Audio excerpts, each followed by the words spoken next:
स्वागत है दोस्तों आप सभी का फिर से मैथ्स बाय विपिन सर पे। आज जो टॉपिक कराने वाला हूँ उसका नाम है कैलेंडर। बहुत ही अच्छे तरीके से आपको ये समझ में आएगा कि कैलेंडर के क्वेश्चन किस तरीके से क्रैक किए जाते हैं और किस तरीके के इसमें से क्वेश्चंस आते हैं। ठीक है, तो चलिए आज का टॉपिक बिना देरी के स्टार्ट करते हैं। सबसे पहली बात आती है, दो प्रकार के वर्ष होते हैं। एक तो होता है तुम्हारा नॉर्मल ईयर साधारण वर्ष, और दूसरा जो होता है वो होता है लीप ईयर, जिसको बोला जाता है अधिवर्ष। क्या बोला जाता है दोस्तों? अधिवर्ष। एक होता है साधारण वर्ष, एक होता है लीप ईयर, जिसको बोला जाता है अधिवर्ष, साधारण वर्ष। दोनों में डिफरेंस क्या है वो चीज़ समझिएगा। काफ़ी स्टूडेंट जानते भी हैं कि साधारण वर्ष जो होता है ना, उसमें 365 दिन होते हैं। कितने दिन होते हैं? 365 दिन होते हैं दोस्तों। हाँ जी, कितने दिन होते हैं? 365। और जबकि लीप ईयर जो होता है ना, उसमें 366 दिन होते हैं। कितने दिन होते हैं? 366 दिन। ठीक है, अब ये पूरा कॉन्सेप्ट क्लियर करूँगा कि ये एक दिन क्यों बढ़ता है। ठीक है, चलिए, आप सभी को पता है कि एक वर्ष में 365 से ही 1/4 ये दिन होते हैं। ठीक है, तो 1/4 और 1/4 ये चौथी वर्ष में जाके पूरा एक दिन बन जाता है। कौन सी वर्ष में बना? ये चौथी वर्ष में जाके। ठीक है, इसका मतलब जो लीप ईयर होगी वो प्रत्येक चौथी वर्ष होगी। बात समझ में आई? जो लीप ईयर होगी वो प्रत्येक चौथी वर्ष होगी। हाँ जी, जो लीप ईयर होगी वो प्रत्येक चौथी वर्ष होगी। इसका मतलब लीप ईयर को अगर मैं 4 से डिवाइड करता हूं और वो कंप्लीटली डिवाइड होती है, पूर्णतया विभाजित हो जाती है और शेषफल 0 बचता है, तो उसको बोला जाएगा क्या? Leap year. जैसे मैं बात करूं 1902 या 1904, ठीक है, इसको अगर मैं 4 से डिवाइड करता हूं तो ये पूरी तरीके से विभाजित हो जाती है। इसका मतलब जो 1904 है वो कैसी है? लीप ईयर है। क्या है? लीप ईयर है। ठीक है, क्या है? लीप ईयर है। जी हाँ, 1904 जो है वो एक लीप ईयर है, क्योंकि ये 4 से विभाजित हो रही है, जिसमें दिन कितने होंगे? 366 दिन होंगे। कितने दिन होंगे?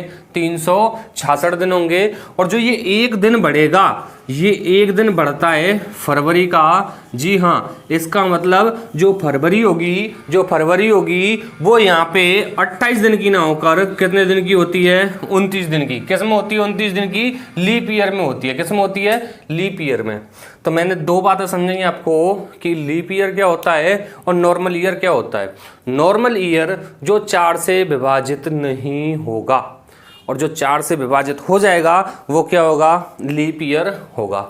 जी हाँ, तो लीप ईयर और नॉर्मल ईयर मैं समझता हूँ ये आपको समझ में आया होगा। अब एक क्वेश्चन यहां से उठाता हूं मैं कि भाई 1896, 4 वर्ष बाद 1900 और फिर 4 वर्ष बाद 1904। अब मैं अगर आप लोगों को पूछूं, या 1904 के बाद में मैं 1908 भी ले लेता हूं, अगर आप लोगों को अब पूछा जाए कि दोस्तों इनमें से लीप ईयर नहीं है, क्वेश्चन है कि निम्न में से लीप वर्ष नहीं है, तो आप बोलोगे कि सर ऑप्शन गलत है। नहीं, ऑप्शन गलत नहीं है कि जहां पे शताब्दी वर्ष होगा, शताब्दी का मतलब हो गया मल्टीपल ऑफ 100। ठीक है, शताब्दी वर्ष का मतलब क्या हो गया? Multiple of 100। फॉर एग्जाम्पल 100, 200, 300, 400, 500, 600, ये जो हैं ये कैसे वर्ष हैं? शताब्दी वर्ष। ठीक है, हर एक वर्ष या हर एक शताब्दी वर्ष लीप ईयर नहीं होता है। हो सकता है, आवश्यक नहीं है कि होता ही है, ठीक है, हो सकता है, ठीक है। अब यहाँ पे बोले सर ये सारे के सारे 4 से डिवाइड है, तो आपने बताया कि लीप ईयर जो होता है वो 4 से डिवाइड होता है, बिल्कुल सही है। लेकिन मित्रों यहाँ पे ये शताब्दी वर्ष है, और शताब्दी वर्ष अगर 400 से विभाजित होता है तो ही लीप ईयर माना जाता है, अदरवाइज लीप ईयर नहीं माना जाता है।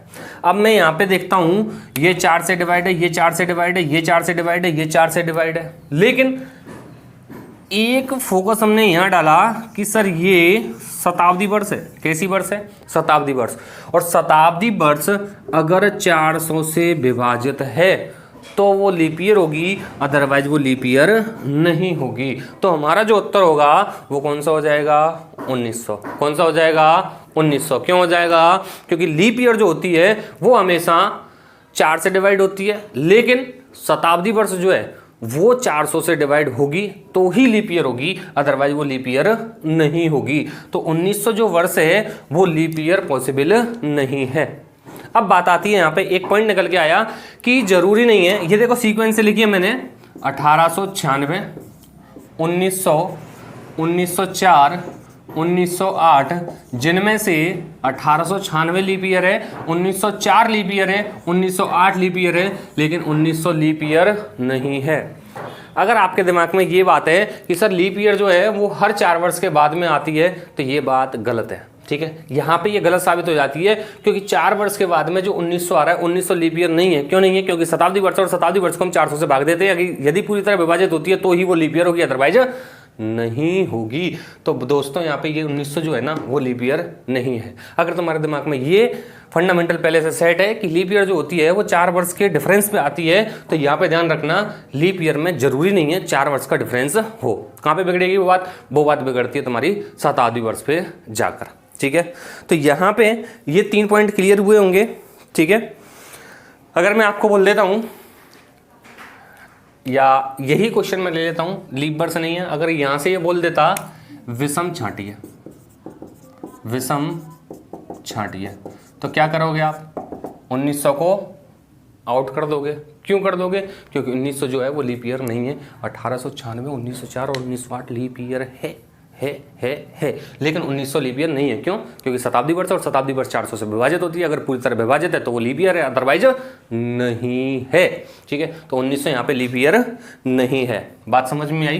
तो यहाँ पे ये 3 पॉइंट मैंने आप लोगों को समझाए और उम्मीद करता हूँ ये आपके क्लियर हुए होंगे।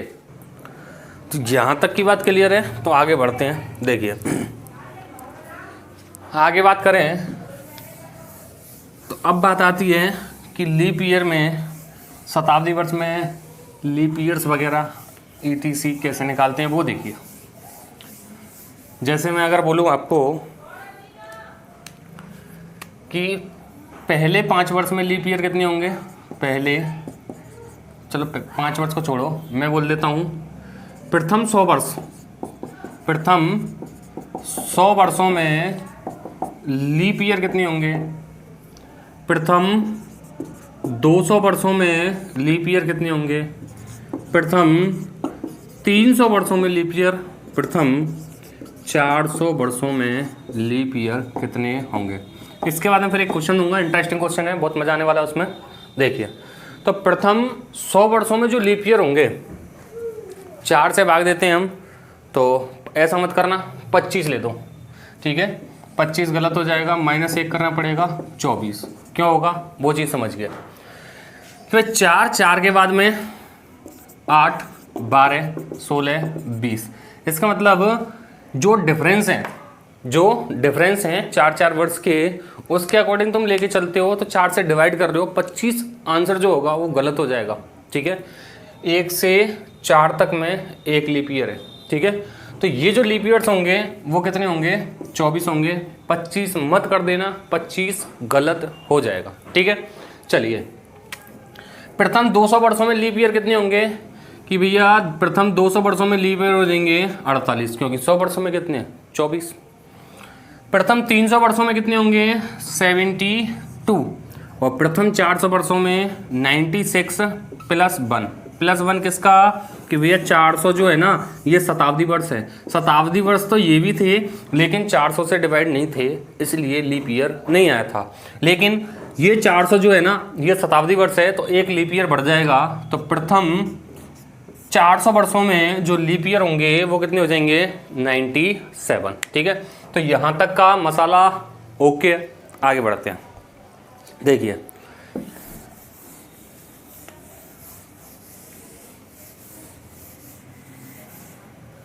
अगर मैं ऐसे कह दूं आपको कि प्रथम शताब्दी में लीप ईयर, प्रथम शताब्दी, तो प्रथम शताब्दी कौन सी होगी भैया, जब से कैलेंडर बनाए ना तब से पहले 100 वर्ष। ठीक है, तो प्रथम शताब्दी का मतलब हो गया 100 वर्षों में जो लीप ईयर होंगे वो कितने हो जाएंगे 24।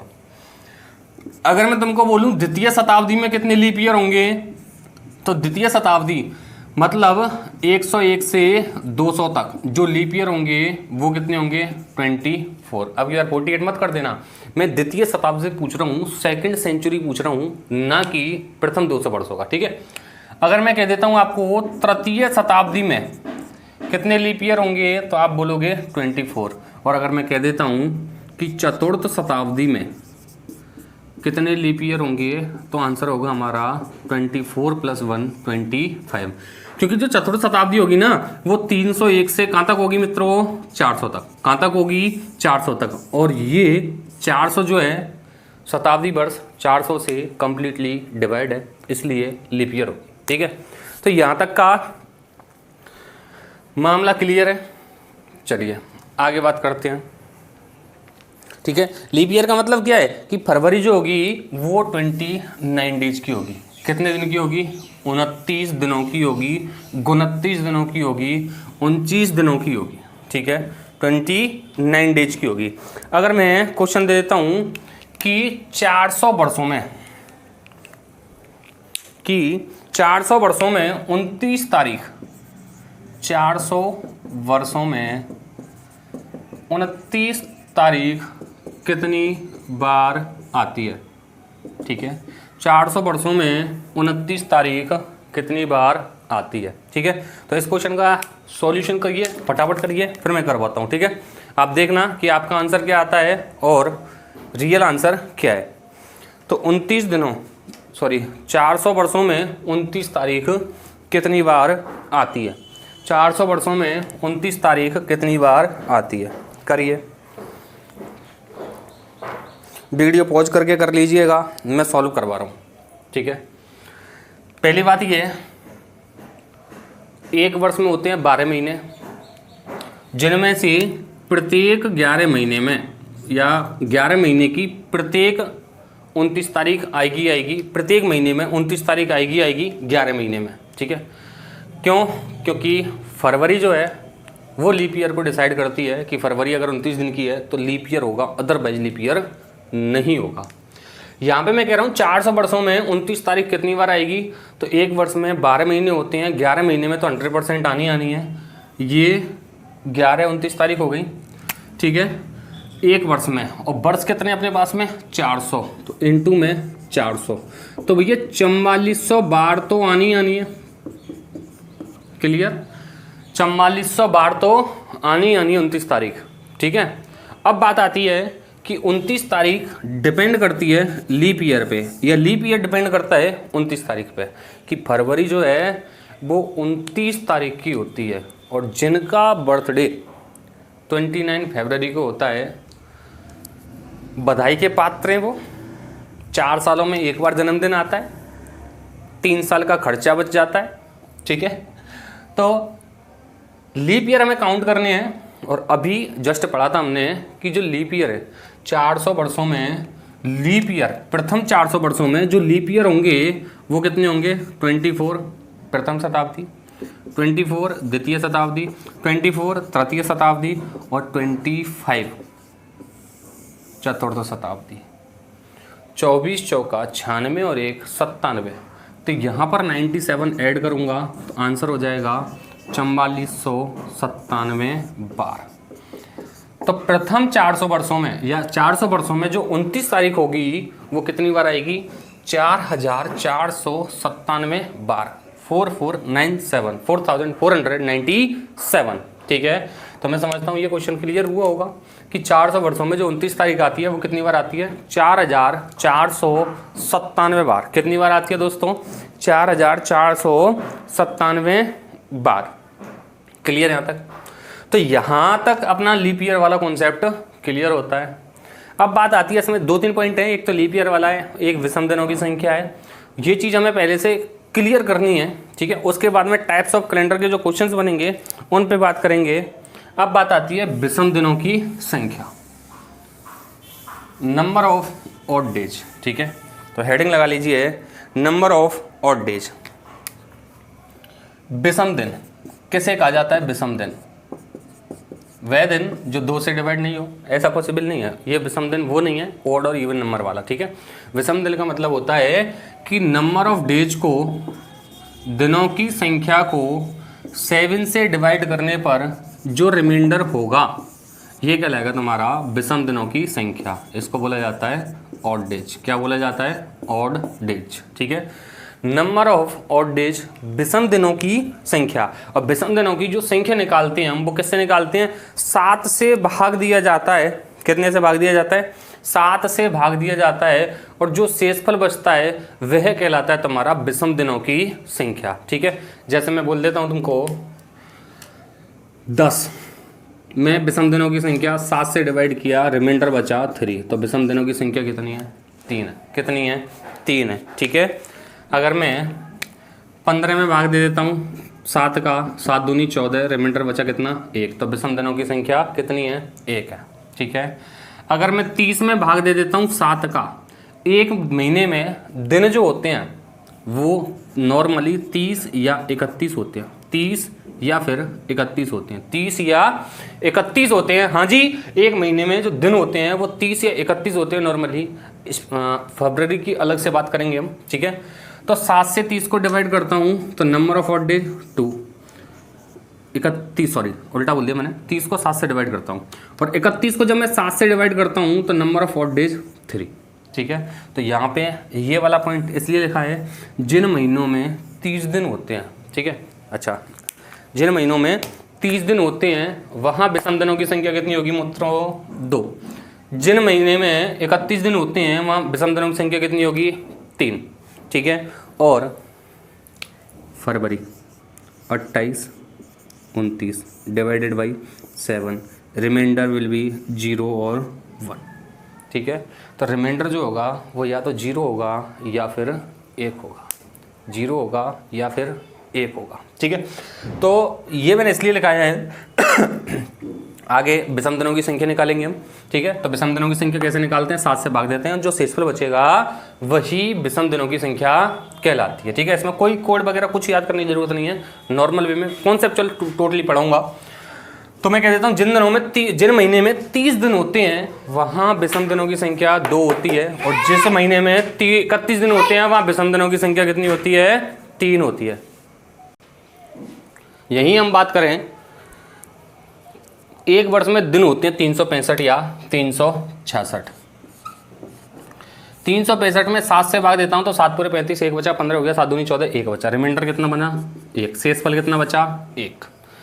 या फिर दिन होंगे 366, 7 से भाग दूंगा तो रिमाइंडर कितना बचेगा? 2। इसका मतलब कि साधारण वर्ष में जो विषम दिनों की संख्या होगी वो 1 होगी, और लीप ईयर में जो विषम दिनों की संख्या होगी वो 2 होगी। ये पॉइंट क्लियर हुआ यहाँ तक, ठीक है। तो विषम दिनों की जो संख्या निकाली जाती है वो निकाली जाती है किससे? 7 से भाग देकर, 7 से भाग देकर। अगर 30 दिनों वाला महीना है तो विषम दिनों की संख्या होगी 2, ठीक है। और 31 दिनों वाला महीना है तो विषम दिनों की संख्या होगी 3, ठीक है। फरवरी की अगर हम बात करें तो विषम दिन हो भी सकते हैं 0 और 1 भी हो सकता है। क्लियर यहाँ तक? तो चलिए आगे बढ़ते हैं हम। अब ये जो विषम दिन आए इनका यूज कहाँ पे है वो चीज़ समझना कि दोस्तों जब कैलेंडर बनाया गया, ये ग्रिगोरियन कैलेंडर होता है। कौन सा होता है? ग्रिगोरियन कैलेंडर, ठीक है। और इस तरीके के क्वेश्चन कभी नहीं बनते आपके कि दीपावली कौन सी तारीख को है, ठीक है। वो तिथियाँ होती हैं, वो होता है तुम्हारा विक्रम संवत के अकॉर्डिंग, ठीक है। जो भारत में जितने भी त्यौहार मनाए जाते हैं, हिंदुओं के पर्व मुस्लिम के अलग महीने होते हैं, ठीक है, रमज़ान होता है, अव्वल वगैरह एक्सेट्रा। तो यहाँ जो क्वेश्चन बनेंगे वो बनेंगे ग्रेगोरियन कैलेंडर के बेस्ड पर, ठीक है। ग्रेगोरियन कैलेंडर का मतलब हो गया जो इंटरनेशनल कैलेंडर है, जनवरी, फरवरी, मार्च, अप्रैल, मई, जून, जुलाई, अगस्त, सितंबर, अक्टूबर, नवंबर, दिसंबर, ये वाले, इस हिसाब से आपके क्वेश्चंस बनेंगे। कभी भी तिथियों वाले क्वेश्चन नहीं बनेंगे कि अब की बार रावण दहन किस दिन होगा, ऐसा नहीं है, ठीक है। वो तारीख देगा, एक निश्चित तारीख पे हमें दिन का पता लगाना होता है इसमें, ठीक है, या फिर दिन देगा उस दिन तारीख का पता लगाना होता है, ठीक है। चलिए क्वेश्चन आगे करेंगे तब सारी चीज़ें क्लियर होंगी। आप यहाँ तक देखिए, यहाँ तक का आपका मसाला ओके है ना।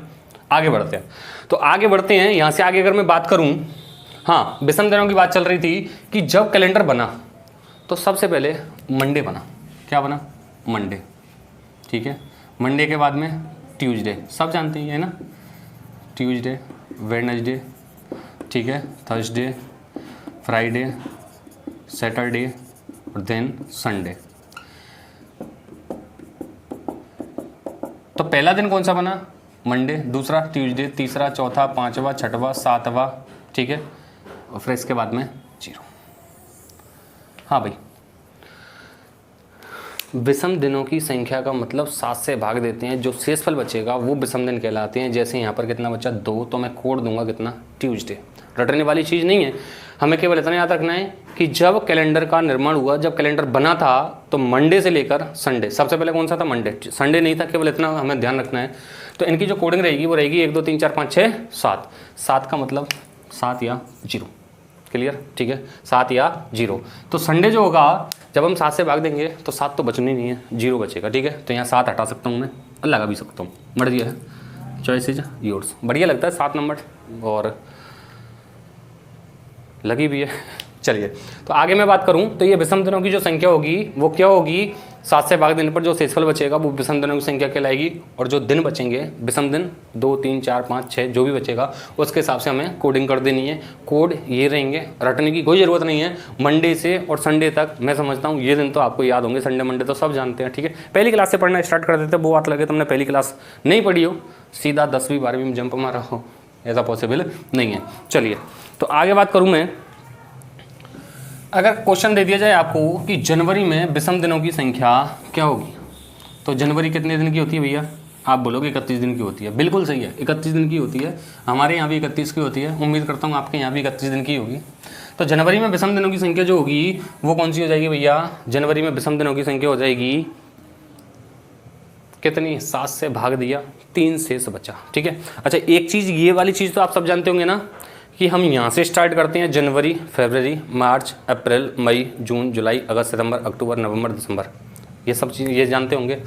ये जो ऊपर उठे हुए हैं, ठीक है, इनको क्या बोलते हैं पता नहीं। ये जो ऊपर उठा हुआ भाग है ये होता है तुम्हारा 31 दिन वाला, मतलब जनवरी 31 दिन की होती है।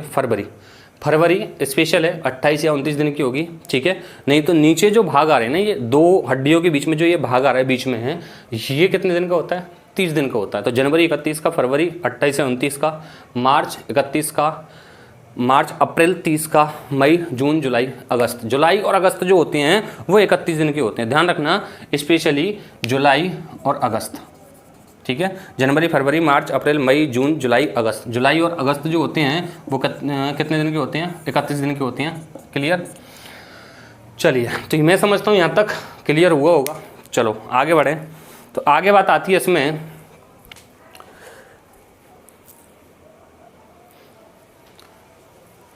अगली बात,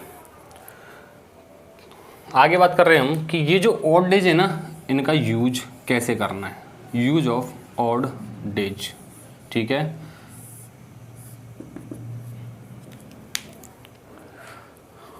नोट डाल के लिखना है आपको, यदि कैलेंडर में आगे जा रहे हैं हम, यदि कैलेंडर में आगे जा रहे हैं, जैसे 5 जनवरी को ये दिन था तो 29 जनवरी को कौन सा होगा? तो 5 जनवरी से 29 जनवरी में आगे जा रहे हैं हम, तो ऑड डेज को ऐड करते हैं। जो ऑड डेज बच रहे हैं हमारे, उनको क्या किया जाता है? जोड़ा जाता है। पहले समझाऊंगा सारी चीज़ें, अभी तो केवल नोट डाल के लिखिए आप। और यदि कैलेंडर में हम पीछे जा रहे हैं, कहाँ जा रहे हैं भैया? पीछे जा रहे हैं, तो ऑड डेज घटाए जाते हैं, तो ऑड डेज घटाए जाते हैं, ठीक है। जैसे मैं बात करूं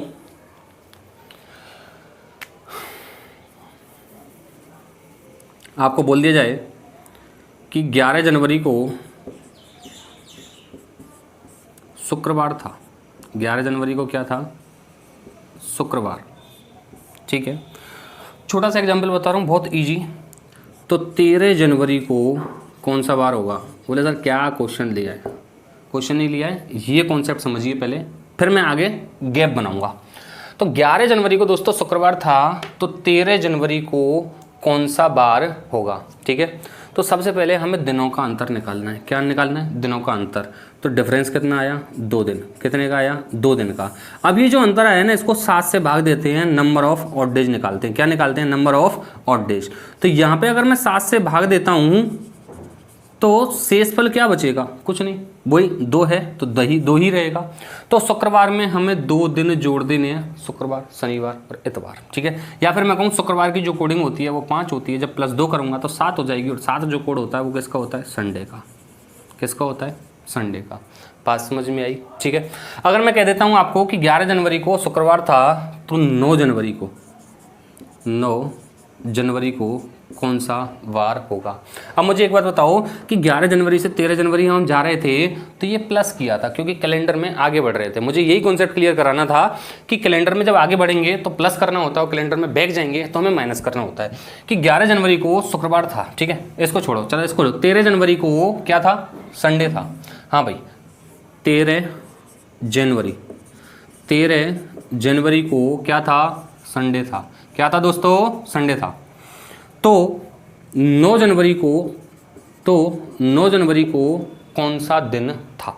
ठीक है, तो 13 जनवरी कोई सा भी महीना ले लिया मैंने, संडे उसमें, तो 9 जनवरी को कौन सा दिन होगा? तो हमें एक चीज़ रखनी है, इनका डिफरेंस कितना आया? 4 आया। कितना आया? 4 आया। अब जब मैं 9 जनवरी पे आगे जा रहा हूँ या पीछे जा रहा हूँ? पीछे जा रहा हूँ, तो -4 करेंगे। कितना करेंगे? -4, ठीक है। अब संडे में से -4, आपकी मर्जी है, कैसे भी करो। मैं डायरेक्टली कर देता हूँ कि 7 -4 प्लस का 3 बचेगा, और प्लस का 3 जो कोड होता है सोमवार, मंगलवार और बुधवार का होता है। कौन से का होता है? बुधवार का। तो आंसर हो जाएगा हमारा वेडनेसडे।